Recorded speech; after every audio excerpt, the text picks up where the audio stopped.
ఆ షిఫ్టింగ్ జరిగేటప్పుడు లోపల ఏవో మార్పులు అవి తట్టుకోవాలి అంటే అన్ని లోకాల్లోకి మనం ప్రయాణం చేస్తాము. లేదు అంటే ఇంకో 10 జన్మలు ఎత్తుతాము. 10 జన్మలు ఎత్తిన తర్వాత మరి ఆ సత్యలోకంలోకి వెళ్ళాలి అంటే ఆ పరీక్షలు రాయాలి కదా. మనమంతా సాహసవంతులం అన్నమాట. అది వాళ్ళకి అర్థం కావట్లేదు. మామూలు పిల్లల్లాగా చూస్తున్నారు వాళ్ళని. ధ్యానం వల్ల మన యొక్క పొటెన్షియల్ ఎనర్జీ పెరుగుతుంది. రెండవది, ఈ కష్టాలు నష్టాలు లేకపోతే మనము ఆ భగవంతుడికి దగ్గరగా ఉండము.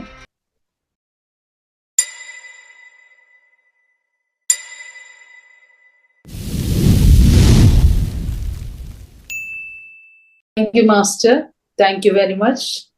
మనందరినీ కూడా ఈ అద్భుతమైన వేదిక మీదకి సమావేశపరిచినటువంటి మన ప్రియతమ గురు బ్రహ్మర్షి పితామహాపత్రిజీ మరియు స్వర్ణమాలమ్మ పాదాలకి ప్రణామాలు చేస్తూ, ధ్యానమిత్రులందరికీ కూడా ఆత్మ ప్రణామాలు.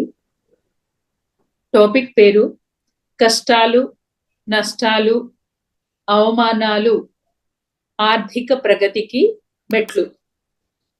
కష్టాలు, నష్టాలు, అవమానాలు ఆధ్యాత్మిక ప్రగతికి మెట్లు. మనమేమనుకుంటాం, ధ్యానం చేస్తే కష్టాలు పోతాయి, ధ్యానం చేస్తే నష్టాలు పోతాయి, ధ్యానం చేస్తే అవమానాలు పోతాయి, ధ్యానం చేస్తే మస్తు లాభాలు వస్తాయి అనుకుని చేస్తాం. కానీ సార్ ఏం చెప్తారంటే ధ్యానం కోసం మాత్రమే చెయ్యాలి. అప్పుడే ధ్యానం యొక్క లోతుల్ని మనం చూడగలుగుతాము. మరి కష్టాలు, నష్టాలు, అవమానాలు ఎవరైతే వద్దనుకుంటారో వాళ్ళకి ఎన్లైటన్మెంట్ లేదు అని చెప్తారు సార్. ఇంకా ఏం చెప్తారు అంటే వాళ్ళకి అసలు PSSM లో స్థానమే లేదు అంటారు. అలాంటి వాళ్ళు ఇక్కడ ఎవరు ఉండరు. ఎవరైతే కష్టాలు వద్దంటారో వాళ్ళకి PSSM లో స్థానం లేదు. ఎవరైతే నష్టాలు వద్దంటారో వాళ్ళకి PSSM లో స్థానం లేదు. ఎవరైతే అవమానాలు వద్దంటారో వాళ్ళకి PSSM లో స్థానం లేదు. ఎవరైతే ఎన్లైట్మెంట్ కావాలనుకుంటారో వాళ్ళు కష్టాలు కోరుకుంటారు, నష్టాలు కోరుకుంటారు, అవమానాలు కోరుకుంటారు.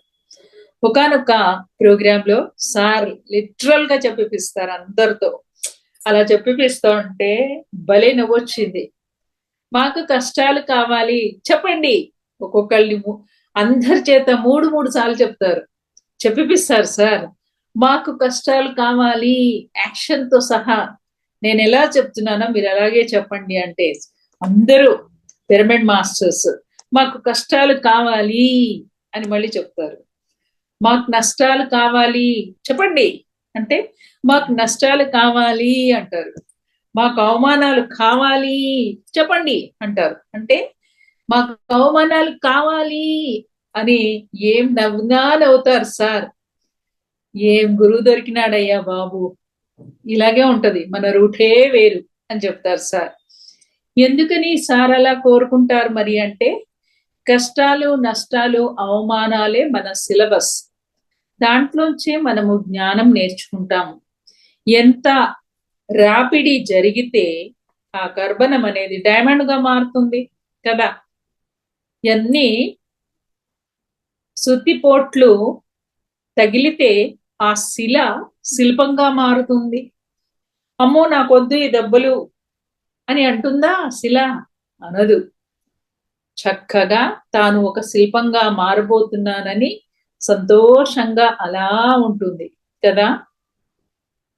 అలాగే ఆ బంగారపు ముద్ద ఎన్ని దెబ్బలు తిని కంసాలివాడి చేత ఎన్నిసార్లు కాల్చబడి ఇటువంచి అటువంచి చక్కటి నగ తయారు చేస్తారు కదండి. మరి మన జీవితంలో ఈ కష్టాలు, నష్టాలు, అవమానాలు ఎందుకు కావాలి అని కోరుకోమని చెప్తున్నారంటే దానివల్లే మనము జ్ఞానము అనేది నేర్చుకుంటాము. భూమి అనే పాఠశాలకి ఫస్ట్ మనం ఎందుకు వస్తాము అంటే జ్ఞానం నేర్చుకుంటాము. ఎలా నేర్చుకుంటాము? స్కూల్కి వెళ్ళి చక్కగా బెంచెస్ మీద కూర్చుని 2 చేతులు కట్టుకొని ఇలా కూర్చుంటే టీచర్ వచ్చి బోర్డు మీద చెప్పడం కాదు. అలా చెప్పరు ఇక్కడ పాఠాలు.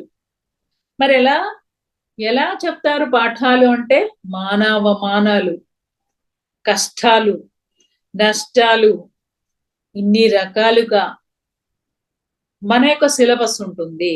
కానీ మనకు ఆ విషయం తెలియదు. అబ్బా రాధాకృష్ణ సార్కి కష్టం వచ్చిందంట ఇప్పుడు, అయ్యో మోకాలు చిప్ప ఫ్రాక్చర్ అయింది అని అయ్యో అనుకోవటానికి లేదు. అమ్మ అక్కడ పరీక్షకి అర్హత వచ్చింది ఆయనకి అంటే ఇంకొక షిఫ్ట్ జరగబోతుంది అతనికి, ఏదో సర్టిఫికెట్ ఇవ్వబోతున్నారు మాస్టర్స్, ఆ పరీక్ష అతనికి వచ్చింది అంటే అని మనం అనుకోవాలి. యాక్చువల్ గా మాకెందుకు రాలేదు ఈ పరీక్ష, వి హ్యావ్ టు వెయిట్.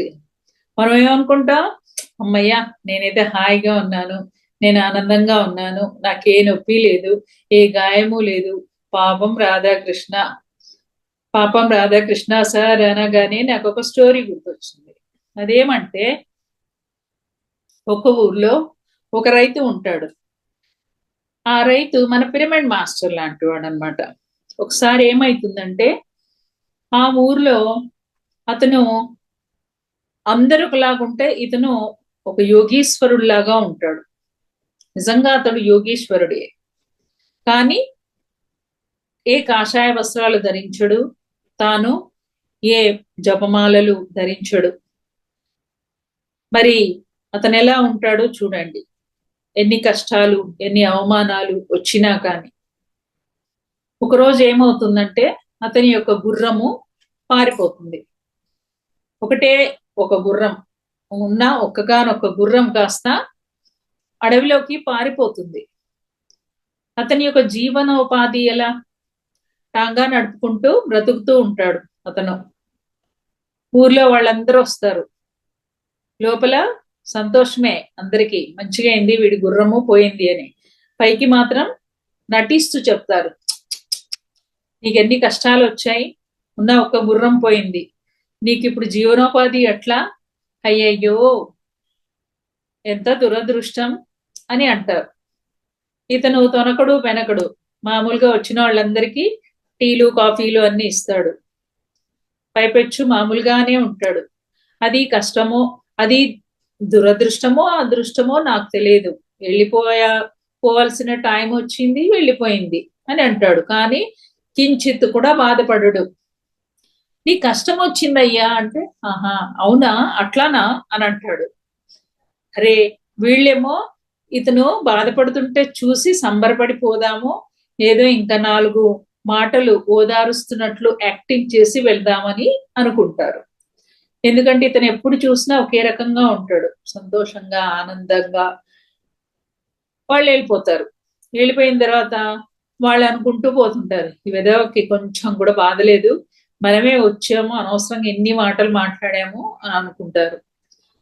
తెల్లవారు ఏమవుతుందంటే అడవికి వెళ్ళిన ఆ గుర్రము మరొక 5 గుర్రాలని తీసుకొని వస్తుంది తన ఇంటికి.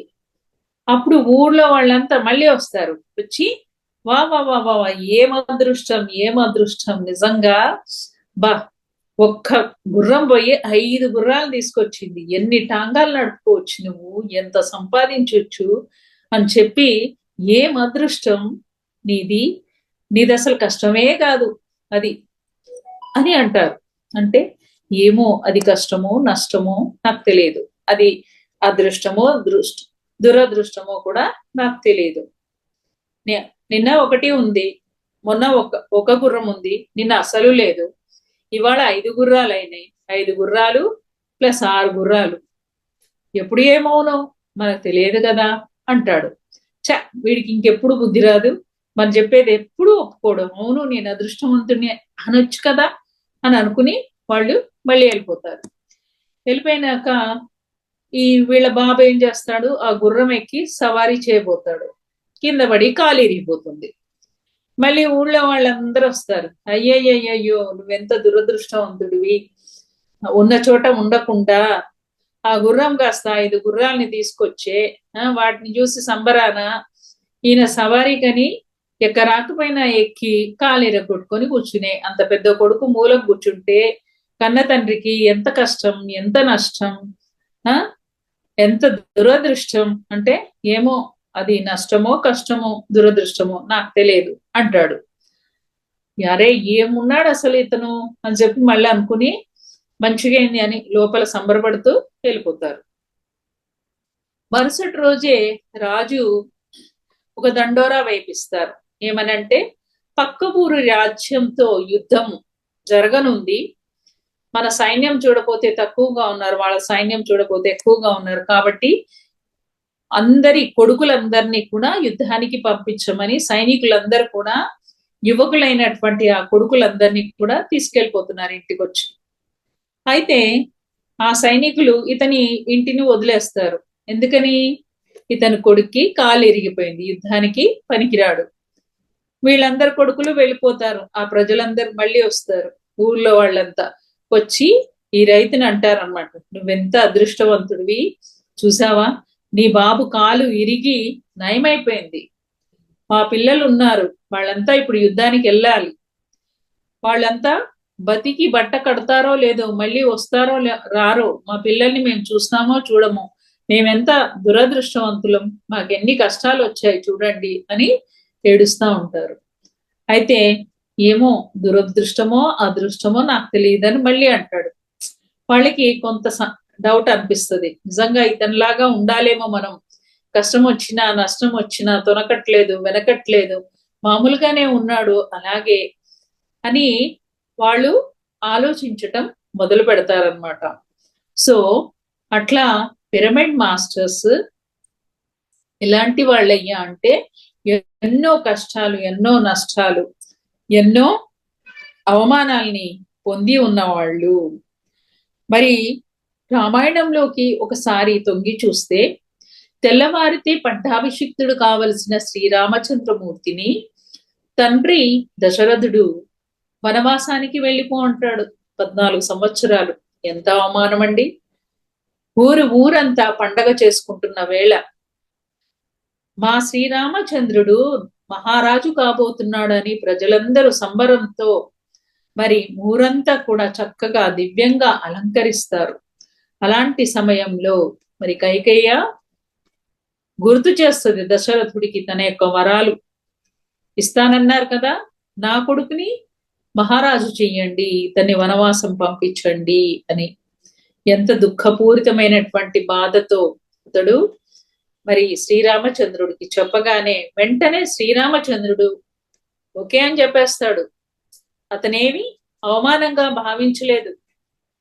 రాజమహల్లో ఉండవలసిన నేను అడవులంబట నేను తిరగాల 14 ఏళ్ళు అని అనుకోలేదు. సర్వజ్ఞుడు, అవతార పురుషుడు, కారణ జన్మ ఏంటో తనకి తెలుసు కాబట్టి తాను వచ్చిన పని నాన్నగారి అనుమతి ఆజ్ఞ ద్వారా మొదలైపోయింది అని అనుకున్నాడు. ఎందుకు వచ్చాడో ఆ పని స్టార్ట్ అయింది. ఈ అవతారానికి గల కారణము మొదలైంది. సీతామాత కూడా ఆ లక్ష్మణుడితో సహా అందరూ ముగ్గురు కలిసి వనవాసానికి బయలుదేరినారు. కానీ కష్టం అనుకోలేదు, అవమానము అనుకోలేదు. నాకు జరగాల్సిన సింహాసనం పైన ఎంతో రాజవైభవంగా అంగరంగ వైభవంగా జరగాల్సిన పట్టాభిషేకం జరగకుండా మరి నార వస్త్రాలు ధరించి అడవుల పాల అయినాడు శ్రీరామచంద్రుడు. అది రామాయణం. సో ఆ రామాయణం లాంటిదే మన పిరమిడాయనం అని చెప్తారు సార్. అంటే మనమంతా కూడా అలాంటి దీక్షలో ఉన్న వాళ్ళమే, అలాంటి సాధనా ప్రక్రియలో ఉన్న వాళ్ళమే. అందుకే సార్ ఏం చెప్తారు, కష్టాలు, నష్టాలు, అవమానాలు ఆహ్వానించండి, వద్దు అని అనకండి. వచ్చాయి కదా నా వల్ల కావట్లేదు అని ఆత్మహత్య ఏమాత్రం చేసుకోకండి. ఆత్మహత్య చేసుకుంటే దానంత దుర్బలమైన జీవితం మరొకటి ఉండదు ఆత్మకి. ఈ శరీరం ఉంటేనన్నా ఆ దోసుకో, ఆ తల్లికో, ఆ చెల్లికో మన కష్టాలు చెప్పుకోవచ్చు. మరి సూసైడ్ చేసుకుంటే ప్రేతాత్మగా మారిపోతారు. దుష్టమైన ప్రేతాత్మలు పీడిస్తూ ఉంటాయి, ఎవరికీ చెప్పుకోలేడు. అక్కడ అమ్మ కనిపిస్తుంటది, నాన్న కనిపిస్తుంటారు, భార్య కనిపిస్తుంది, పిల్లలు కనిపిస్తారు, స్నేహితులు కనిపిస్తారు, కానీ వాళ్ళకి వీడు కనిపించడు. ఎంత దారుణమైన పరిస్థితి చూడండి. పోని పైకి వెళదామా అంటే దారులు సుగమం కావు, సమయం కాలేదు కదా వెళ్ళడానికి. ఇంకా టైం కాకముందు ఏం చేశాడు, బలవంతంగా శరీరంలోంచి ఆత్మని తరిమేశాడు, బయటికి లాగేశాడు. ఆత్మహత్య మహాపాపం, అసలు చేసుకోవద్దు. చస్తూ అయినా బతకండి, తన్నులు తింటూ అయినా బతకండి, ఆ కష్టాలు భరించండి, కానీ ఆత్మహత్య చేసుకోవద్దు అని చెప్తారు సార్. అలాగే ఇంకేమంటారు, కష్టాలు భరించండి, అవమానాలు భరించండి, ఎదుర్కోండి, నష్టాల్ని ఎదుర్కోండి, ఆత్మహత్య చేసుకోవద్దు, అవతల వాణ్ణి హత్య కూడా చేయొద్దు. కోపం వస్తుంది ఒక దశలో, తాగి తన్ని వాడు పెళ్ళాన్ని కొడతా ఉంటే మరి ఆమె కత్తి పట్టి పొడవాలన్నంత కోపం వస్తుంది, కానీ చంపొద్దు. అవతలి వాళ్ళని ఎన్ని చేసినా మనం హత్య చేయకూడదు. ఈ ఐదింటిని కూడా మనం పాటించాలి, అప్పుడే మనం ఎన్లైట్మెంట్ పొందుతాము. మహాభారతంలో మరి మాయాజూదం ఆడి 12 ఏళ్ల వనవాసం చేపిస్తారు పాండవులతో. ఎవరు? కౌరవులు. ఆ శకుని కుట్రతో మాయాజూదం ఆడి మరి గెలిచి వీళ్ళని 12 ఏళ్ల వనవాసము, 1 సంవత్సరం అజ్ఞాతవాసం. ఎంత దారుణం చూడండి. పాండవులకున్న కష్టాలు మరెవరికీ లేవు. రాజపుత్రులు అయి ఉండి కూడా వాళ్ళు చిన్నప్పటి నుంచే బాల్యావస్థ స్థితిలో నుంచే వాళ్ళు ఎన్నో కష్టాలు పొందుతూ ఉంటారు కౌరవుల ద్వారా. కానీ ఎప్పటికప్పుడు కృష్ణ పరమాత్ముడు వాళ్ళని కాపాడుతూ ఉంటాడు, ఎందుకంటే సత్యం ధర్మం వాళ్ళ వైపున ఉంది కాబట్టి. లక్క ఇంట్లో మరి అజ్ఞాతవాసం చేస్తూ లక్క ఇంట్లో ఉన్నప్పుడు ఆ లక్క ఇంటిని కూడా కాల్చివేస్తారు. అలాంటి సమయంలో కృష్ణ పరమాత్ముడు కాపాడుతాడు. అజ్ఞాతవాసం చేస్తారు, మారు వేషాల్లో ఉండి, మరి శిఖండిగా ఒకళ్ళు, వంటవాడిగా ఒకళ్ళు, భీమసేనుడు వంటవాడిగా ఉంటారు, ద్రౌపది చిలకెత్తగా ఉంటుంది. అట్లా వాళ్ళు రాజకుమారులై ఉండి మరి వేరే దేశంలో చాలా చిన్న సేవకులుగా వాళ్ళ దగ్గర పనిచేస్తూ ఉంటారు. అజ్ఞాతవాసంలో బయటపడ్డారనుకోండి, ఫలానా చోట ఉన్నారు అని తెలిసింది అనుకోండి, మళ్ళీ 12 ఏళ్ళు వనవాసం చేయాలి, 1 సంవత్సరం అజ్ఞాతవాసం చేయాలి. చూడండి వాళ్ళు ఎన్ని కష్టాలు పడ్డారు. వెనక్కి వచ్చారా? రాలేదు, ఎదుర్కొన్నారు, ఎన్నో కష్టాలు పడ్డారు, అవమానాలు పడ్డారు, ఎంతో నష్టాన్ని కూడా చవి చూశారు. కన్న తల్లి కూడా వాళ్ళతో పాటే ఉంటుంది. ఆ 12 ఏళ్ల వనవాసంలో, అజ్ఞాతవాసంలో ద్రౌపది కూడా వాళ్ళతో పాటే ఉంటుంది. అట్లా ఆ భారతం అంతా కూడా జరుగుతూ ఉంటుంది. సో మన పిరమిడ్ భారతం కూడా అలాంటిదే. సో కష్టాలు నష్టాలు, ప్రతి పిరమిడ్ మాస్టర్ ని కదిలించండి, ఒక సినిమా కథ వస్తుంది. అందుకే సార్ ఏమంటారు, ప్రతి ఒక్కళ్ళని అనుభవాలు చెప్పండి, ప్రతి ఒక్కళ్ళు కూడా పుస్తకం రాయండి అని చెప్తారు. అలాంటి అనుభవాలు ఉన్నాయి. నేను సైతం ఎన్నో కష్టాలు నష్టాలు అవమానాలు పడ్డాను. కానీ ఎప్పుడైతే మనం గురువుని నమ్ముకుంటామో అప్పుడు నిజంగా ఆ స్టేట్ ఎలా ఉంటుంది అంటే కంప్లీట్ శూన్య స్థితి. అప్పుడు నేను నడిపించబడుతున్నాను అనేది నాకు అర్థమైంది. అదే రోజు గురువు గారి దగ్గర నుంచి కాల్, సార్ పెద్ద హర్డిల్, మీ కాల్ వచ్చింది, నేను ఫేస్ చేస్తాను, నాకు ఎనర్జీ ఇచ్చారు మీరు. ఒక్కసారి సింహ గర్జన చేశారు సార్, అన్నారు. చాలు. అది 1 year లో మబ్బులు మబ్బులు పట్టేసిన ఆకాశం మళ్ళీ నిర్మలంగా అవడానికి 1 year పట్టింది. ఆ 1 year 1 second లో జరిగిపోయినట్టుగా జరిగిపోయింది మాకు. గురువుని మన సాధనని నమ్ముకోవలే. అంటే ఒక పెద్ద హర్డిల్ వచ్చింది అంటే ఆ హర్డిల్ ని నువ్వు ఫేస్ చేసావు అంటే దాని తర్వాత నీకు వచ్చే ప్రతిఫలం ఏంటి? ఒక యోగ్యత, ఒక సర్టిఫికెట్, ఇంకా ఉన్నతమైన స్థితిలోకి మనం వెళ్ళబోతున్నాము అని అర్థము. ఈ భూమి మీద, భూమి అనే పాఠశాలలో ఈ సిలబస్తే మన పరీక్షలు. ఏంటి ఆ సిలబస్? కష్టాలు, నష్టాలు, అవమానాలు. మరి ఈ కష్టాలు, నష్టాలు, అవమానాలు ఇచ్చే వాళ్ళంతా ఎవరు మరి? మన కుటుంబ సభ్యులే ఉంటారు.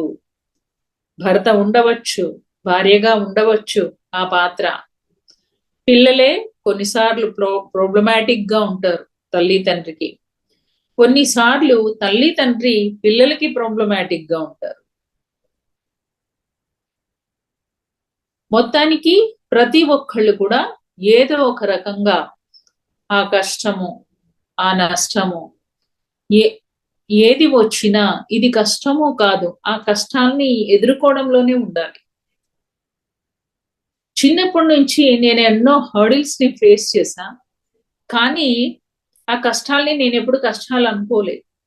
దాన్ని ఒక ఛాలెంజ్ గా తీసుకుని ఎట్లా దాన్ని ట్యాకిల్ చేయాలి, ఎలా దాన్ని ఫేస్ చేయాలి అనే దాని మీద నా ఫోకస్ ఉండేది.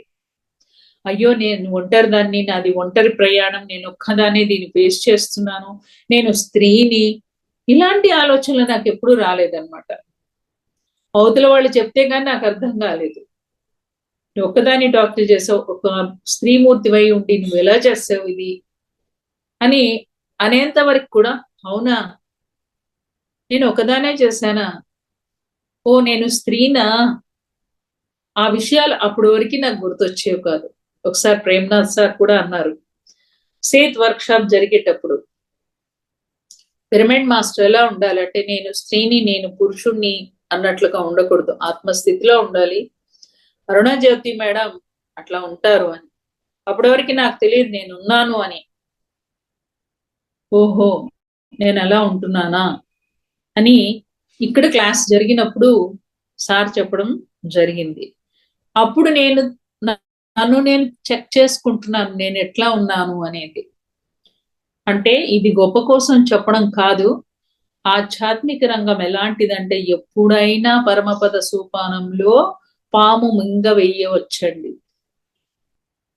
మనం ఎప్పటికప్పుడు అవేర్నెస్ లో ఉంటూ ఉండాలి. అందుకే ఈ కష్టాలు, ఈ నష్టాలు మనల్ని, మన బండిని కరెక్ట్ పట్టాల మీద ఉండేటట్లుగా చేస్తుంది. ఈ కష్టాలు నష్టాలు లేకపోతే మనము ఆ భగవంతుడికి దగ్గరగా ఉండము. ఎప్పుడైతే ఆ విలాసవంతమైన జీవితంలో మనం అడుగు పెడతామో కంటికి వింటికి కాన రాకుండా ఆ ఆనంద డోలికల్లో ఊగిపోతూ ఉంటాం ఆ ఆనంద స్థితిలో. అప్పుడు భగవంతుడు గుర్తు రాడు మనకి, ఎంజాయ్మెంట్ అంతే. అప్పుడు ఏం చేస్తాడు, ఒక్క మొట్టికేస్తాడులా, వెంటనే దైవం గుర్తు వస్తుంది మనకి, దేవుడికి దగ్గర అవుతాం. చూడండి కష్టాలు వచ్చినప్పుడే ముడుపులు కడతాం. అరే ఇమ్రాల రాజన్నకి మొక్కురా, కొండగట్ట అంజన్నకి ముడుపు కట్టారా అని చెప్పి అంటాం. చూడండి కష్టాలు వచ్చినప్పుడే దేవుడు గుర్తొస్తాడు, అప్పటిదాకా మనకి గుర్తురాడు. ఇప్పుడైతే ఏం చేస్తాం, ఇంకొక 7-8 గంటలు ఎక్కువ చేస్తాం మెడిటేషన్. ఓ ఈ హర్డిల్ నేను ఫేస్ చేయాలంటే ఎందుకు వచ్చింది హర్డిల్ మనకి, అక్కడ నేను జ్ఞానం నేర్చుకోవాలి, సంథింగ్ ఐ మిస్డ్. ఆ జ్ఞానం నేను నేర్చుకోవాలంటే ధ్యానం చేయాలి. ధ్యానం చేస్తేనే కదా మనకి జ్ఞానం వస్తుంది, ఆత్మ జ్ఞానం. ధ్యానంలో 3 వరాలు మనం పొందుతాం. ఫస్ట్ ఆఫ్ ఆల్ మన పొటెన్షియల్ ఎనర్జీ, ఆత్మలోని అనంతమైన శక్తిని అనుసంధానం అవుతాం, అట్లా మన పొటెన్షియల్ ఎనర్జీ పెరుగుతుంది. రెండవది ఆత్మ జ్ఞానాన్ని మనం పొందుతాం. ఇలా మన యొక్క ఆత్మలోని చైతన్యం వికసించడం మొదలు పెడుతుంది. ఈ ఆత్మ చైతన్యం యొక్క లక్షణం ఏంటి అంటే పరివ్యాపకత చెందడం. తనకి ఎంత ఇష్టమో అన్ని లోకాల్లో కూడా విస్తరిస్తూ ప్రతి ఒక్కళ్ళతో కనెక్షన్ లో ఉంటుంది ఈ ఆత్మ. మనం అందరం కూడా అంతే. ఆ వెబ్ లాగా, సాలె గూడు లాగా మనమంతా కూడా కనెక్షన్ లో ఉన్నాం ఒకళ్ళతో ఒకళ్ళం. ఆ ఎరుక అనేది వస్తే చాలు. ఆ ఎరుక అనే స్విచ్ ఆన్ చేసుకుంటే పవర్ టకా టకా టకా వెళ్ళిపోతుంది. అంటే అన్నిటితో మనం మమేకమై ఉన్నాము ఈ సృష్టి అంతా. అందుకనే ఏమంటాము, అక్కడ ఉన్నది నేనే, ఇక్కడ ఉన్నది కూడా నేనే. ఈశావాస్యం ఇదం సర్వం. ఈ విశ్వమంతా కూడా ఈశ్వరుడి యొక్క శక్తితో నిండి ఉంది. ఆ ఈశ్వర తత్వంతో అంతా ఈశ్వరుడే తానే ఉన్నాడు. మరి మనం ఎవరం? మనం కూడా అదే. ఆ నేను ఈ నేను ఒకటే అని తెలియచెప్తుంది ఆ శ్లోకం. సో ఎప్పుడైతే మనం ధ్యానం ఎక్కువగా చేస్తామో ఆ శక్తి, మరి ఆత్మలోని అనంతమైన చైతన్యం ఎక్కువగా కనెక్షన్ లోకి వస్తుంది మనకి. అది ఆ చైతన్యం విస్తరించడం మొదలు పెడుతుంది. ఎలా? అనంతంగా. ఎప్పుడైతే అనంతంగా విస్తరిస్తూ అన్ని లోకాల్లోకి మనం ప్రయాణం చేస్తామో అన్ని లోకాల్లోని జ్ఞానం అంతా కూడా కనెక్షన్ లోకి వస్తుంది మనకి. అంతా నీవై ఉన్నావు కదా, అంతా నీవై ఉన్నప్పుడు ఆ జ్ఞానాన్ని మనం అనుసంధానం చేసుకుంటాము. అప్పుడు నువ్వు నేర్చుకోవాల్సిన పాఠము నేర్పించబడతావు. ఆత్మ జ్ఞానాన్ని నేర్చుకుంటావు. ధ్యానం వల్ల మన యొక్క పొటెన్షియల్ ఎనర్జీ పెరుగుతుంది. రెండవది ఆత్మ జ్ఞానాన్ని నేర్చుకుంటాం.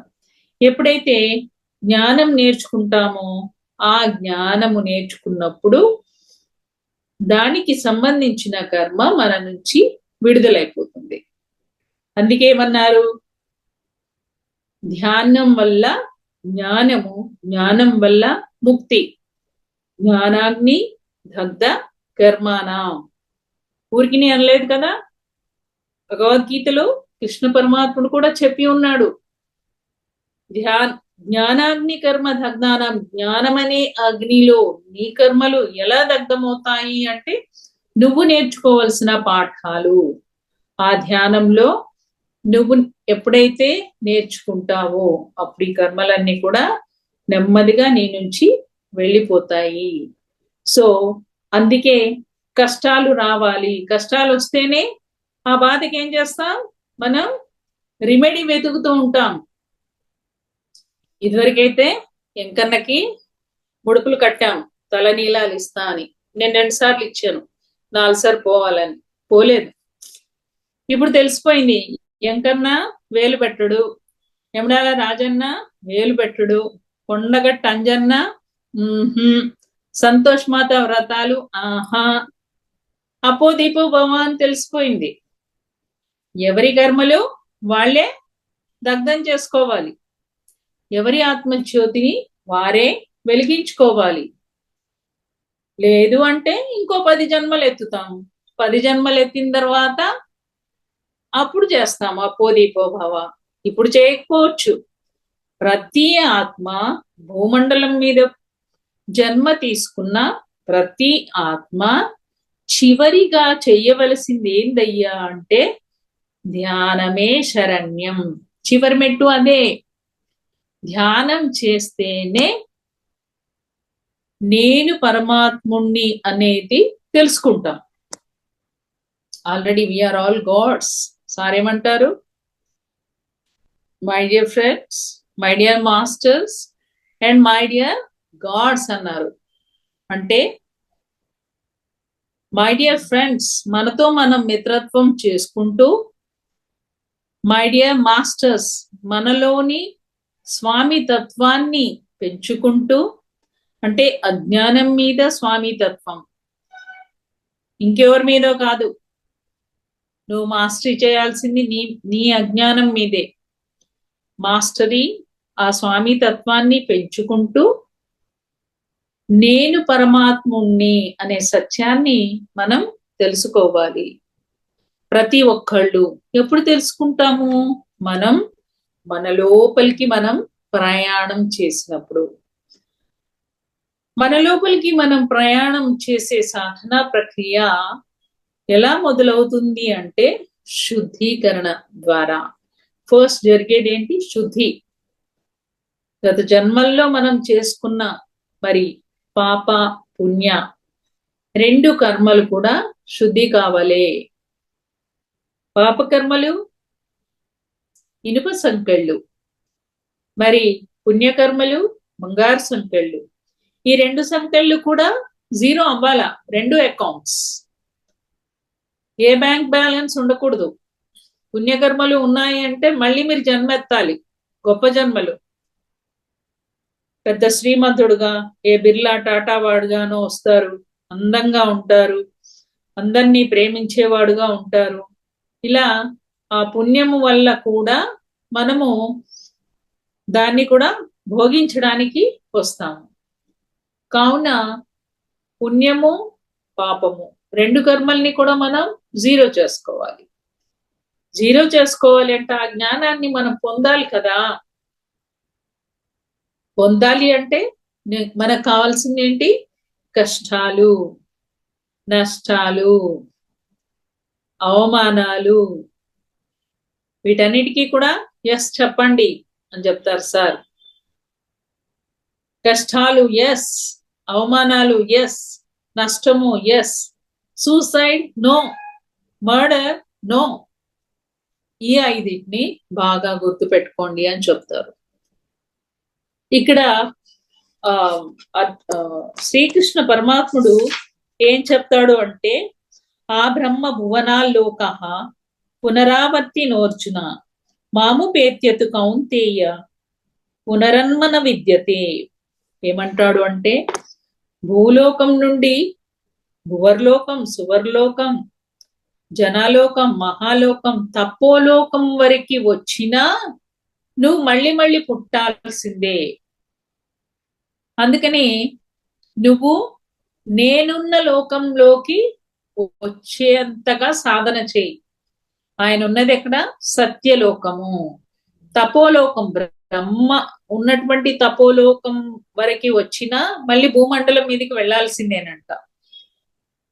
అంటే ఇంకా శక్తి సరిపోలేదు సత్యలోకంలోకి వెళ్ళడానికి. మనమంతా ఎక్కడికి వెళ్ళాలి? సత్యలోకంలోకి వెళ్ళాలి. సత్యలోకంలోకి వెళ్ళాలి అంటే మరణము లేని స్థితిలోకి మనం వెళ్ళాలి. మరణం లేని స్థితి ఎప్పుడు ఉంటుంది? మరణించిన తర్వాతే కదా మరణం లేని స్థితి ఉండేది. సారేం చెప్తారంటే, నువ్వు బ్రతికుండగానే నువ్వు చచ్చిపో. ఒకానొక మాస్టర్ కి సార్ చెప్పారంట, నువ్వు కొద్ది రోజుల్లోనే చచ్చిపోతావయ్యా అని. ఇక ఆయన చూసుకోండి, నేను ఎప్పుడు చచ్చిపోతానా అని అనుకుంటూ ఉంటాడు. తర్వాత అతనికి జ్ఞానము ఎన్లైట్మెంట్ అవుతుంది. ఓ, అరుణజ్యోతిగా నేను చచ్చిపోవాలి, ఇక నేను అనేది లేదు, మేను మాత్రమే ఉంది ఇక్కడ. అంటే మరణానికి ముందే నువ్వు మరణించు, అప్పుడే నీకు మరణం లేని అవస్థ బ్రతికి ఉండగానే నువ్వు పొందుతావు. అంటే నువ్వు ఆత్మస్థితిలో ఉంటావు. ఆత్మస్థితి ఎలా ఉంటుంది? అనంతంగా ఉంటుంది. కానీ మనము ఈ చిన్ని దేహంలో అనంతమైన ఆత్మశక్తి ఇమిడిపోయింది చిన్ని దేహంలో. ఎప్పుడు నేను నేను నేను ఈ మేను అనుకున్న నాళ్ళు మనం ఇంతే ఉంటాము. ఎప్పుడైతే అరుణజ్యోతి చచ్చిపోయిందో నేను అప్పుడు అనంత స్థితిలో ఉంటాను. ఇంకా నాకు మేను అనే స్థితిలో ఉండను. చూడండి, మీరు సమ్ టైమ్స్ మనము ఆత్మస్థితిని చాలా సార్లు పొంది ఉన్నాము మెడిటేషన్ లోనే. దేహము ఉండదు అక్కడ. నా చెయ్యి ఎక్కడుంది, నా కాలు ఎక్కడుంది అని వెతుక్కోవాల్సి వస్తుంది ఒక్కొక్కసారి కదండి. సో ఆ మేను స్థితిని కూడా మనము దాటిపోవాలి అని చెప్తారు. నేను అనేది ఆ మేనులో ఉండకూడదు. ఎప్పుడు ఉండదు? నువ్వు ఆ స్థితికి చేరాలి, ఆ అవస్థలోకి వెళ్ళాలి. ఆ స్థితిలోకి వెళ్ళాలి అంటే నువ్వేం చేయాలా? కష్టాలు కోరుకోవాలా, నష్టాలు కోరుకోవాలా, అవమానాలు కోరుకోవాలా, నో హత్యలు, నో ఆత్మహత్యలు, ఈ 5 పాటించినప్పుడు మళ్ళీ ఏం చెప్తారు సార్? గత జన్మల్లో అన్ని సుఖాలే పొంది ఉన్నారు మీరు, కాబట్టి ఇది చివరి జన్మ చేసుకోవాలి అంటే అడగండి కష్టాలు, పొందండి కష్టాలు. గత జన్మల్లోనే ఎన్నో లాభాలు పొంది ఉన్నాము. హాయిగా కడుపులో చల్ల కదలకుండా ఏమన్నా ఎంజాయ్ చేసాము, అయిపోయినాయి ఆ జన్మలు. ఇంకా ఇప్పుడు నీకు ఎంటర్టైన్మెంట్ కావాలా వద్దా? కావాలి. దివ్య జ్ఞాన ప్రకాశం కోసమే కదా మనమంతా వచ్చాము. మన పర్పసే అది కదా. ఎందుకు వచ్చాం మనమంతా? ఎంటర్టైన్మెంట్ కావాలి. నేను ఎవరిని తెలుసుకోవాలి. ప్రతి ఒక్కళ్ళు కూడా తమ లోపల ఆత్మ సాక్షాత్కారం జరగాలి. తమ లోపల పరబ్రహ్మ స్వరూపంలో ఉన్నటువంటి ఆ ఆత్మని దర్శించుకోవాలి. అప్పుడే ఈ భూమి నుంచి విడుదల. ప్రతి ఒక్కళ్ళకది జరిగి తీరుతుంది. తీరినప్పుడే భూమి నుంచి విడుదల. సారేమంటారు? తొందరెందుకు, ఎందుకు పరుగులు? ఆధ్యాత్మికతలో పరుగులు లేవు. 10 జన్మలు ఎత్తుతావా? ఓకే అరుణజ్యోతి, నో ప్రాబ్లం, ఇంకో 10 జన్మలు ఎత్తు. సార్ ఇంకో రకంగా చెప్తా ఉంటారు.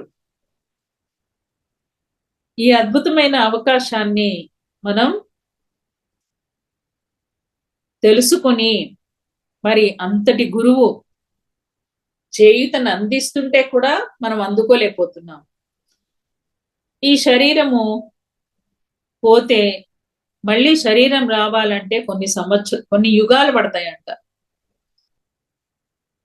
వితౌట్ శరీరం భూమి మీదకి రాలేం. మరి ఆ సత్యలోకంలోకి వెళ్ళాలి అంటే ఆ పరీక్షలు రాయాలి కదా. ఒక్కొక్క లోకాన్ని మనం దాటుకుంటూ పోవాలి అంటే పరీక్షలు రాయాలి. ఆ పరీక్షల్లో సిలబస్ కష్టాలు, నష్టాలు, మానాలు ఇవే. అంతే, తప్పిస్తే మరి ఇంకోటి ఉండదు అక్కడ. మనమేం కోరుకుంటాం? తెల్లారులేస్తే దేవుడా దేవుడా నాకే కష్టాలు వద్దు, దేవుడా దేవుడా నాకే నా బిజినెస్ లో ఏ నష్టాలు రావద్దు, దేవుడా దేవుడా నాకు ఏ అవమానాలు జరగద్దు అని కోరుకుంటాం. అవునా? అది కోరుకోకూడదు. మరి ఏం కోరుకోవాలా? అసలు ఏమి కోరుకోవద్దు. ఉన్నది ఉన్నట్లుగా ఉండడం నేర్చుకోవాలి. చూడండి, జంతువులు ఏమైనా కోరుకుంటాయా? ఎంతో సహజంగా జీవిస్తాయి కదండి. మరి మనం ఎందుకు సహజంగా జీవించట్లేదు? అసహజంగా జీవిస్తున్నాం మనం. ఎంత అసహజంగా అంటే, ఇప్పుడు షర్ట్ బటన్స్ వెనక్కేసుకుని బటన్స్ పెట్టుకుంటే ఎట్లా ఉంటదండి? షర్ట్ బటన్స్ ముందుకు ఉండాల, కానీ వెనక్కేసుకొని పెట్టుకుంటే ఎలా ఉంటది? మనం అలా జీవిస్తున్నాం అన్నమాట. కానీ ఆ విషయం చిన్నపిల్లోడు మనకు చెప్తాడు. ఎబ్బే బటన్స్ వెనకాలకేస్తున్నావు, ముందుకేసుకో, ముందుకు కదా. అయి నువ్వు చెప్తావా నాకు?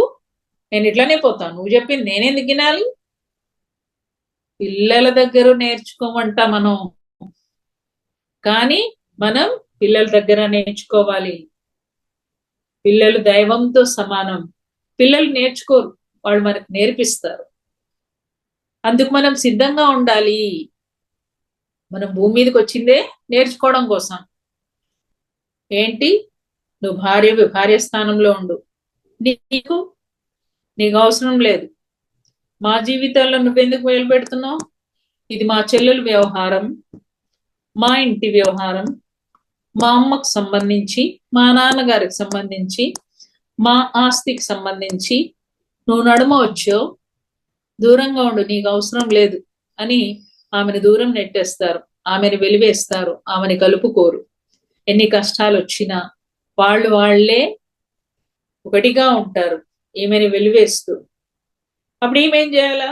ఆహా, నేను హాయిగా వెళ్ళి ధ్యానం చేసుకుంటాను, కష్టాల్లో నేను పాలు పంచుకుంటాను, వాళ్ళకి చేయూతనిస్తాను అని అనుకున్నాను కోడలుగా. వాళ్ళకి నేను వద్దంట, నీకు అవసరం లేదు, ఇంకా నా వరకు ఇంకా ఏమి చెప్పరు, రహస్యాలు దానికి చెప్పదురా అని సీక్రెట్స్ మెయింటైన్ చేస్తూ వాళ్ళే కష్టాలన్నీ మేము పడతామని అనుకుంటే నాకెంతో సమయం దొరికినట్లే కదా. ఆహా, నాకెందుకు ఈ లేనిపోని ఆలోచనలన్నీ ఈ బుర్రలో ఎందుకు, నాకు హాయిగా కూర్చొని ధ్యానం చేసుకోవచ్చు అని కూర్చుని మెడిటేషన్ చేసుకోవాలి. అంతేగాని నాకెంత అవమానం, నన్ను కనీసం మనిషిగా కూడా చూడట్లేదు, నేను ఇంటి కోడల్ని కాదా, పని చేయడానికి మాత్రం నేను ఉండాలి, నాకు మాత్రం ఏమి చెప్పరంట అని ఓ ఓ అని ఏడవాల్సిన పని లేదు. దాన్ని ఎట్లా మోల్డ్ చేసుకోవాలి అనే తెలివితేటలు ఉండాల. ఎలా నా ఎదుగుదలకి ఇది ఉపయోగపడుతుంది, ప్రతిది కూడా మన జీవితంలో మంచి వెతికితే ప్రతిది కూడా ఆ రైతులాగానే జరుగుతాయి అన్నమాట. మనకి కొంచెం ఓపిక సహనముతో చూసినప్పుడు, మన సాధనని మనం విడిచిపెట్టనప్పుడు, కష్టాలుగా చూడకుండా దాన్ని ఫేస్ చేస్తూ, ఇక్కడ ఏదో నేను నేర్చుకోవాల్సి ఉంది, నాకు ఒక సర్టిఫికెట్ రానుంది ఇక్కడ అనేది మనం గమనించాలి. ఆ యోగ్యత మనకు వచ్చింది, సమయము, ఆ అర్హత వచ్చింది కాబట్టి ఆ యోగ కాలం నీకు వచ్చింది, ఆ పరీక్ష నీకు వచ్చింది. ఈ పరీక్ష తర్వాత నెక్స్ట్ నీకు సర్టిఫికెట్. ఒకానొకప్పుడు నేను లేలడకు వెళ్ళాను, సార్కి తెలియదు నేను వస్తున్నట్టు. ఫ్లైట్ లో చూశారు నన్ను. నువ్వు వస్తున్నావా అన్నారు. వస్తున్నాను సార్ అన్నాను. తర్వాత మళ్ళీ మేము రిటర్న్ వస్తున్నాం. రిటర్న్ వచ్చేటప్పుడు సార్ ఫ్లైట్ వేరు, నా ఫ్లైట్ వేరు. సార్ ఎయిర్పోర్ట్ లో కలిశారు. ఓకే బాయ్ సార్, బాయ్ చెప్తున్నాం. సార్ అడిగారు ఒకటే ప్రశ్న, ఆర్ యు ఫిట్ అన్నారు. ఎస్ సార్ ఐఎమ్ ఫిట్ అన్నారు. కానీ 15 days తర్వాత సిక్ అయిపోయాను. నేను ఢిల్లీలో మా అమ్మాయి దగ్గర ఉన్నాను. 1 week అంతా ఫీవర్. అది ఎలాంటి ఫీవర్ అంటే చల్లదనం కోరుకుంటుంది నా శరీరం. గచ్చి మీద పడుకుంటున్నా. జ్వరం వస్తే ఫుల్ బ్లాంకెట్స్ కప్పుకోవాలి కదా, నేను గచ్చి మీద పడుకుంటున్నా. చల్లదనం కోరుకుంటుంది. మా అమ్మాయి అల్లుడు గారు ఇద్దరు నాకు 1 week టైం ఇచ్చారు. 1 week లోగా సెట్ అవ్వకపోతే హాస్పిటల్ పట్టుకెళ్తా. నాకు హాస్పిటల్ అవసరం లేదు. Okay, 1 week time. 1 week అయింది, తగ్గట్లే. వామిటింగ్ సెన్సేషన్, కడుపులో నొప్పి, ఇవన్నీ స్టార్ట్ అయినాయి. సరేని ఇక వాళ్ళకి వదిలేస్తాయి. ఇంకా హాస్పిటల్కి వెళ్ళిన తర్వాత అక్కడ టెస్టులు చేశారు, సెలైన్స్ పెట్టారు, మందులు వేసుకుంటున్నాను. 1 week తర్వాత గణపతి సచ్చిదానందుల వారు మెసేజ్ ఇచ్చారు, you are going to shift in to higher dimension. అది జరుగుతుంది వర్క్ ని లోపల. ఇదేమి రోగం కాదు, రొచ్చు కాదు. Sometimes we need hospital also అనమాట. సో కొన్నిసార్లు మనకి ఆ హాస్పిటల్ కూడా అవసరం ఉంటుంది. ఆ షిఫ్టింగ్ జరిగేటప్పుడు లోపల ఏవో మార్పులు, అవి తట్టుకోవాలి అంటే మనకి కొంచెం ఇబ్బందిగాను కష్టంగాను ఉంటుందన్నమాట. ఆ ఎనర్జీస్ అది మనం తెలుసుకుంటే సరిపోతుంది. ఇది వీళ్ళకి అర్థం కాదు. సరే, ఏది ఏమైనా కష్టాలు నష్టాలు అనుకున్న నేను అక్కడ షిఫ్టింగ్ ఉంది అని చెప్పేసరికి ఎగిరి కనిపిస్తాను. నా నా జ్వరం ఎక్కడ పోయిందో, నా కడుపు నొప్పి ఎక్కడ పోయిందో, థ్యాంక్ యూ గురూజీ అని చెప్పి చెప్పుకున్నా నేను. అంటే చూడండి, హాస్పిటలైజ్డ్ అయ్యేంతగా నేను సిక్ అయిపోతే నాకు అక్కడ షిఫ్టింగ్ అని తెలిసినాక ఎంత ఆనందం అంటే, సో సార్ ఊరికి నీ చెప్పట్లే ఇక్కడ మనకి కష్టాలు అనేది కష్టాలు కాదు, నువ్వు రాకబడుతున్నావు, ఒక డైమండ్ లాగా కాబోతున్నావు అని అర్థం అక్కడ. కాబట్టి కష్టాల్ని ఆహ్వానించండి, నష్టాల్ని ఎస్ చెప్పండి, అవమానాల్ని ఎస్ చెప్పండి, ఎదుర్కోండి, ఎన్లైట్మెంట్ అవ్వండి.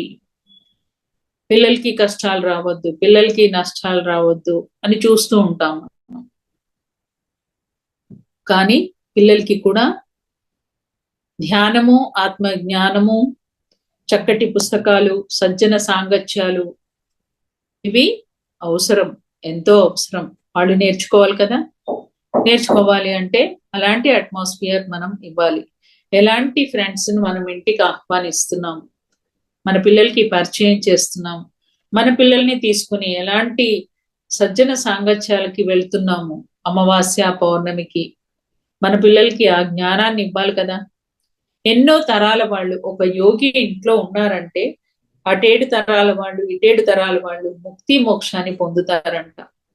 చూడండి, ఒక అమ్మమ్మ ఒక నానమ్మ యోగేశ్వరుడు అయినాడు అనుకోండి, ఎన్ని తరాల వాళ్ళకి ఆ జ్ఞానము, ఆ ధ్యానము అందించబడుతుందండి. అవునా కాదా? కాబట్టి ప్రతి ఇల్లు ఒక ధ్యాన కుటుంబం కావాలి, ప్రతి ఒక్కళ్ళు యోగీశ్వరులు కావాలి. ఏదో వచ్చామా, మంచి సినిమా లెక్క సమ్మగా చెప్తాం ధర్మజ్యోతి అని హాయిగా ఒక కథలాగా వింటూ లైట్ గా బానే చెప్తుందిలే ఇద అని ఏదో విన్నామా అన్నట్లుగా వినే వాళ్ళకి అంతే ఉంటాం మనం. ఇలా ఎన్నాళ్ళు ఉంటాము? సారేమంటారు, ఇప్పుడు కాకపోతే ఇంకో 10 జన్మల తర్వాత నేర్చుకుంటదిలే అని సార్ చెప్తుంటే అందులో సార్ ఎంత తీవ్రంగా హెచ్చరిస్తున్నారు అనేది మనం గమనించాలి. ఈ శరీరం పోయిందంటే ఇంకో 10 యుగాల వరకు కూడా ఈ శరీరం దొరకదు. ఈ శరీరంతోనే ఈ భూమి మీదే వాళ్ళంతా 3,000,000 దేవతలు అయ్యారు. వాళ్ళు ఆ 3,000,000 దేవతలు అని ఎవరినైతే మనం పూజిస్తున్నామో వాళ్ళంతా మనలాగే జన్మించి, మనలాగే సాధన చేసి వాళ్ళంతా యోగేశ్వరులు అయినారు. మరి మనం కూడా అదే కావడానికి వచ్చాము. ఎంత సాహసం ఉంటే భూమి మీద పుడతారో. మనమంతా సాహసవంతులం అన్నమాట. ఆల్రెడీ పుట్టామంటేనే సాహసంతో వచ్చాము. మరి గురువులు దొరికారు మనకి, ఎంత అద్భుతమైన గురువు. మరి సచేక నిర్మాణంలో మనమంతా కూడా ఎంచుకోబడ్డాము. ఆ సచేక నిర్మాణంలో ఆ పనికి, ఆ రామాయణంలో వానర సైన్యం ఎలా అయితే ఎంచుకోబడిందో మనమంతా కూడా నథింగ్ బట్ అలా ఎంచుకోబడ్డాము. సైమల్టేనియస్లీ లోక కళ్యాణం, స్వీయ కళ్యాణం రెండు కూడా ఇక్కడ జరుగుతూ ఉన్నాయి. పత్రి మహారాజ్ అందించిన జ్ఞానంతో ఈ జ్ఞానము మరెక్కడా కూడా ఇంత అద్భుతమైన బ్రహ్మ జ్ఞానము, హయ్యర్ నాలెడ్జ్ ఎక్కడా ఇవ్వబడలేదండి. సో అలాంటి ధ్యానము, అలాంటి ఆత్మ జ్ఞానము ఎవరైనా సరే ఈ పిఎస్ఎస్ఎం ముందు నుంచే వెళ్లాల్సిందే అని సార్ ఎప్పుడో కితాబ్ ఇచ్చారు.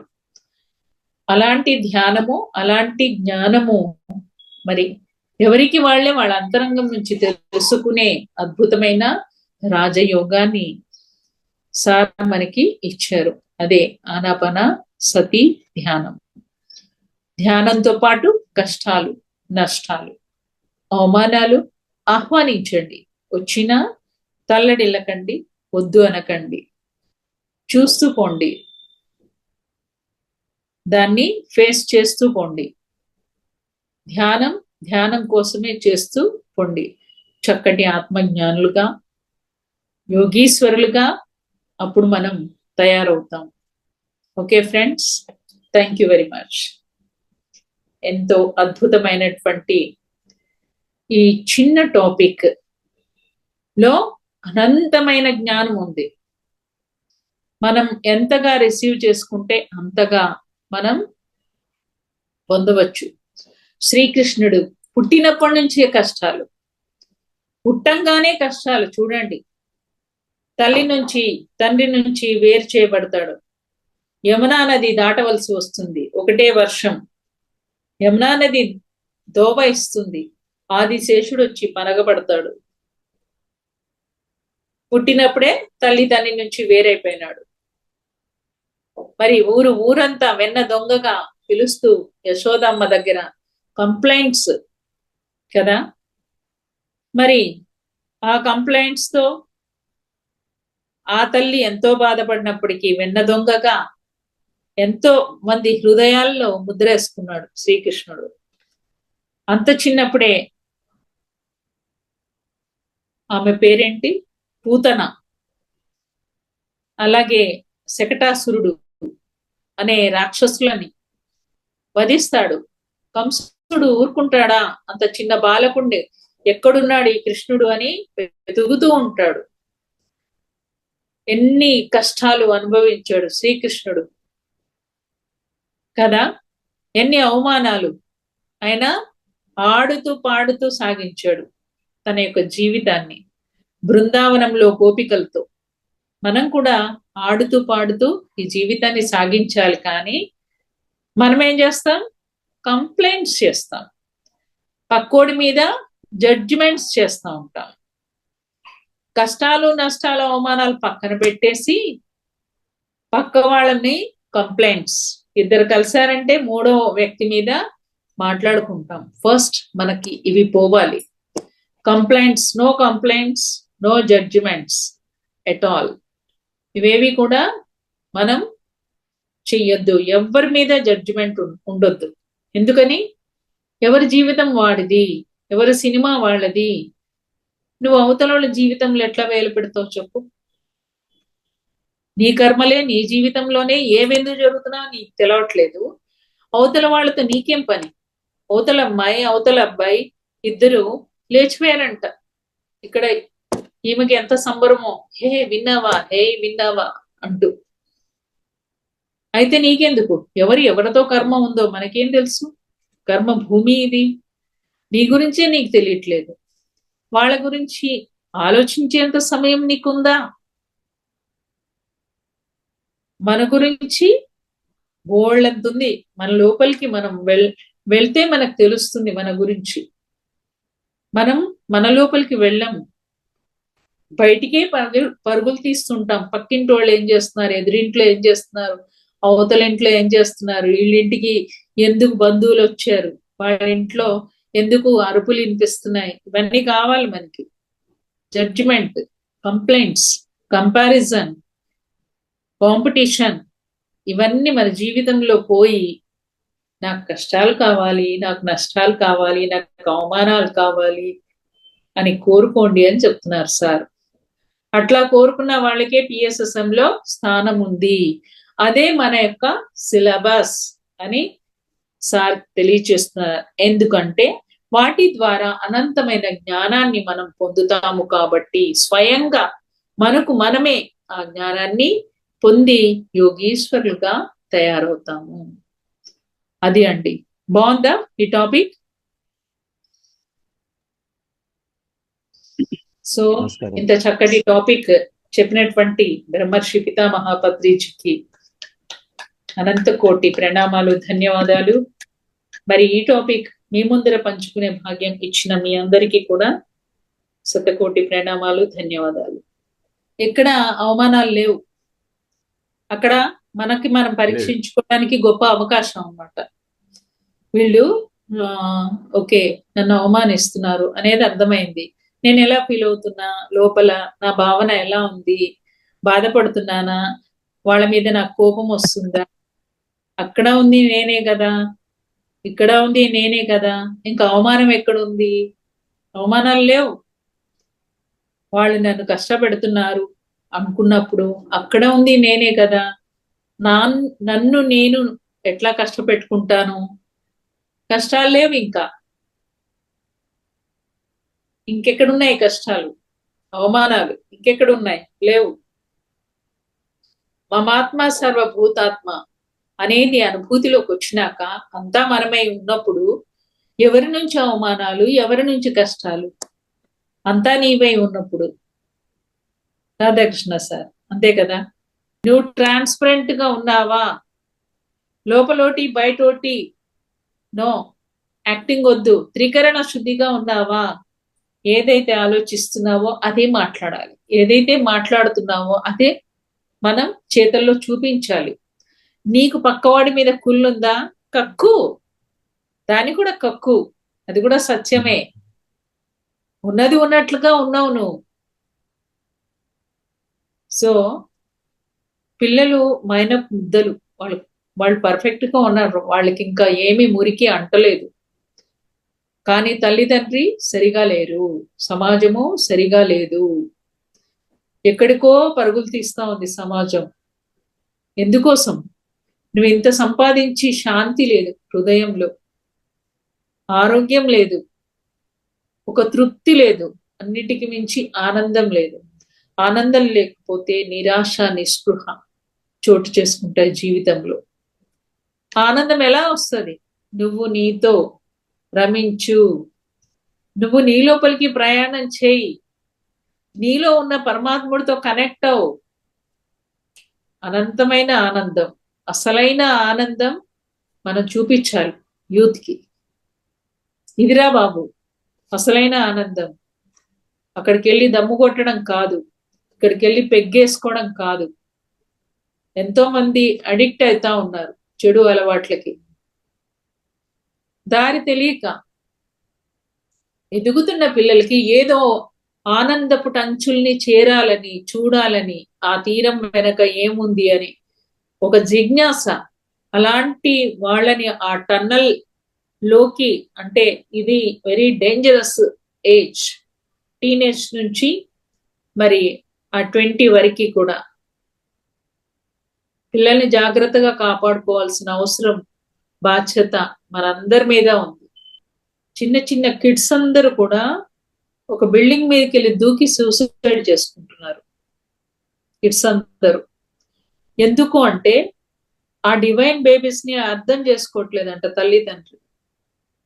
ఇగో ఇట్లా చావగొడుతున్నారంట చదవమని, అది దిక్కుమాలిన తిండి తినమని, నాన్ వెజ్, ఎగ్స్, వాటి ప్రొడక్ట్స్, ఇంకా ఏ రకంగా అంటే ఆ రకంగా అన్నమాట. వాళ్ళకి ఎంజాయ్మెంట్ లేదు. వాళ్ళకి కావాల్సింది ఏంటంటే ఇండివిజువాలిటీ, ఎంజాయ్మెంట్, ఆనందం. వాళ్ళకి సంగీతము, నృత్యము, చిత్రకళలు, నేచర్, యానిమల్స్ ఇలాంటి ఇష్టం ఇప్పటి డివైన్ బేబీస్ కి. అది వాళ్ళకి అర్థం కావట్లే. మామూలు పిల్లల్లాగా చూస్తున్నారు వాళ్ళని.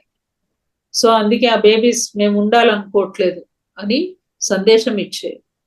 సో మనలాంటి మాస్టర్స్ తెలియచెప్పాలి లోకానికి. ఇప్పుడు పిల్లలు మామూలు పిల్లలకు కాదు, సత్యయుగం కోసం వచ్చిన డివైన్ బేబీస్, ఏంజిల్స్ వాళ్ళంతా. వాళ్ళని మీరు ఇండివిజువల్ గా పెంచాలి, వాళ్ళకి రెస్పెక్ట్ ఇవ్వాలి, వాళ్ళ ఇష్టానికి వదిలేయాలి. వాళ్ళు ఏది కావాలంటే అది ఇవ్వండి. ఇప్పుడు రానున్న కాలంలో చదువులు ఉండవు, ఆ ఉద్యోగాలు ఉండవు, ఆ సాఫ్ట్వేర్లు ఉండవు, అంతా కళలే, సంగీతము, ఆనందము, నృత్యము అన్ని ఇవే ఉంటాయి. అవే ఇష్టపడతారు పిల్లలు. Thank you.